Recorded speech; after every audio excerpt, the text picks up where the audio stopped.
Hi, I'm Kelly at Book and Paper Arts, and hello from my book art studio in Wales, where I have a lot of vintage paper, old books, brocante, and a lot of French ephemera, and I use it to make journal arts and altered books. Happy New Year's Eve! New Year's is my favorite holiday in the entire year. I love it so.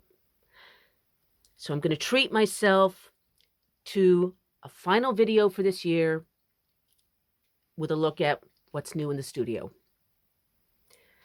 This week, I got these. These are French papers. They're mainly invoices, and these are called factures. This is actually a canceled check, and it's gorgeous. It's from 1908, and it's got this great handwriting and the cancel stamps. But these are actually invoices. And this one is from, let's see, this one's from 1906. And these are adorable for so many reasons. It's got this letterhead from Paris and the handwriting, but it's also like a little bit like spying on someone because we can see here that Monsieur Lionel bought a shirt, a hat, a tie, and some gloves, and this is how much it cost. I don't know, it's almost like a diary entry. You know how much I love lists. This is from another clothing shop.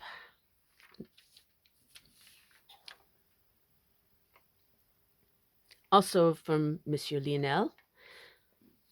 This is from a boulangerie, so it would have been his bakery from 1913. And here is another boulangerie with that Art Nouveau letterhead.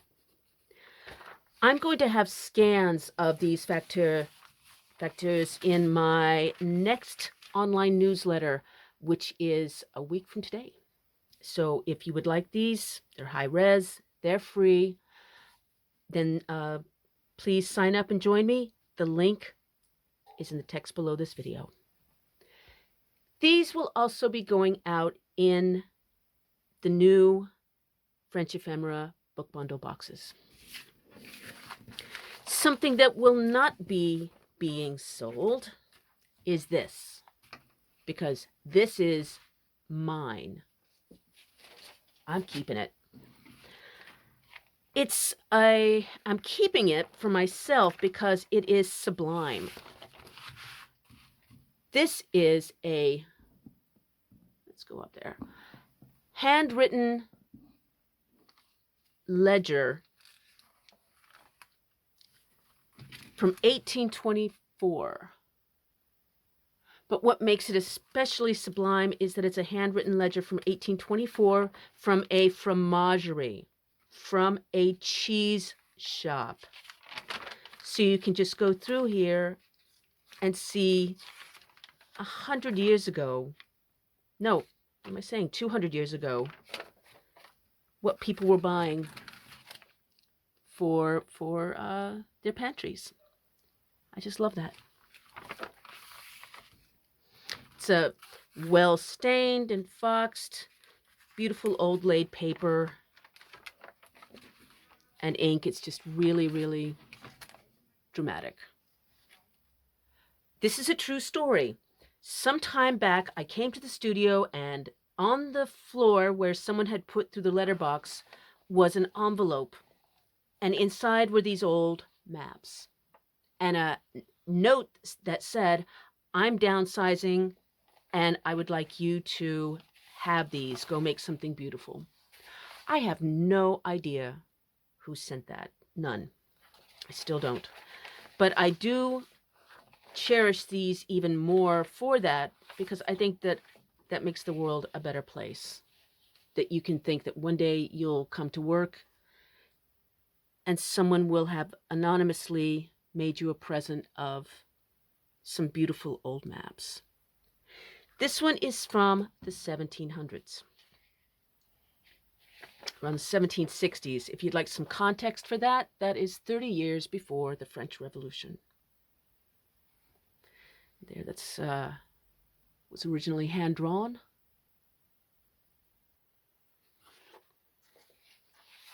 The Adriatic Sea, spelled with a K.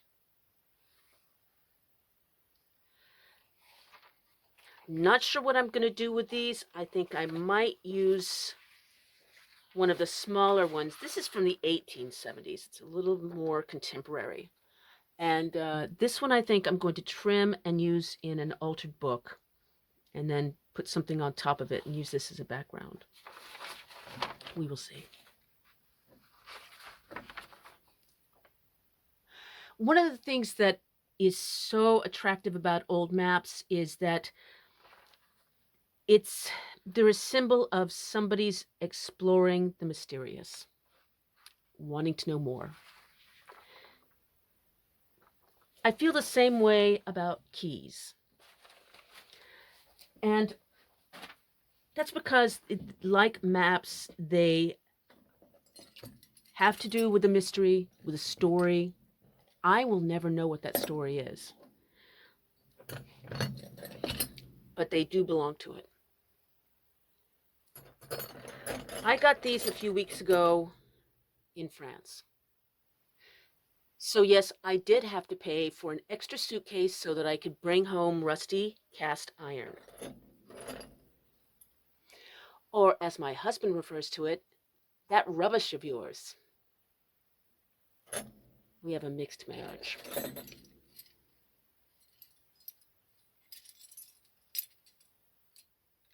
When I bought this book a couple of weeks ago, I thought I was going to be altering it. I actually paid a little bit more than I usually do, but I really wanted it because of this embossed cover with these leaves and entangled everything and embossed lettering. There's even a little tiny coat of arms. I've never really seen that before. In book embossing, I mean. And a funny thing happened when I got it home, and I thought, well, this is just going to make one fine altered book. I found I couldn't do it. Just couldn't do it. Instead, I am going to keep it in one piece and cherish it and enjoy it. It's Natural History and Antiquities of Selborne from 1853. I do love natural history guides.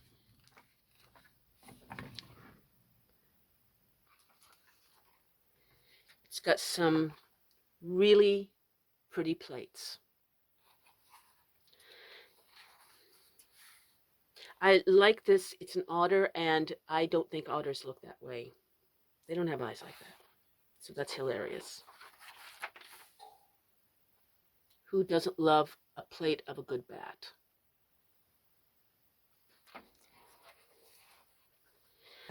One of the reasons that I just could not alter this is because it is in really, really good shape.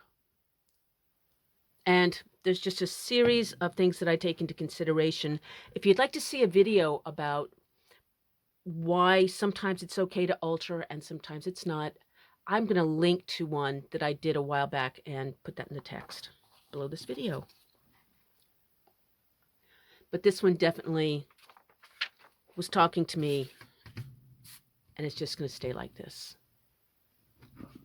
Not so this book. So I'm going to go up a little, up, up, up. This is an old book from the 1920s that was meant to be a postcard album. It's got this terrific Art Nouveau style printing and intertwined flowers. The colors are dusty, but still there and pronounced, and just lovely. It's got a lot of damage, though. This is a dinged up book. It's got this water damage on the cover. It's got a lot of staining, scuffing. But more to the point is the quality of the paper. It's beautiful. Again, there's that Art Nouveau in the patterns, the swirls. But even though it's a light cardstock weight, it's weirdly fragile.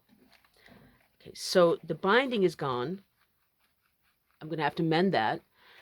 But the papers also, they're just so fragile. I don't know how you got postcards in here, because if I just look at them, it cracks and breaks. And I've tried mending it and I can't.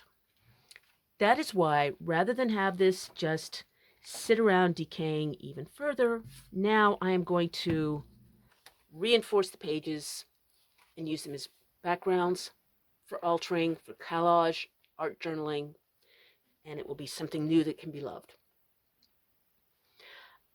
Again, I have a newsletter coming out a week today. It's going to have those free scans. If this is coming to you from the future and you'd like those scans, let me know. I'll get them to you. It's also going to have information about my new online course and a heck of a pep talk for the new year. So, if like me, you need one, please join me. In the meantime, please let me know if you have any comments or questions. I love to compare notes. And Happy New Year, everybody. I hope from the bottom of my heart that it is a creative one for all of us.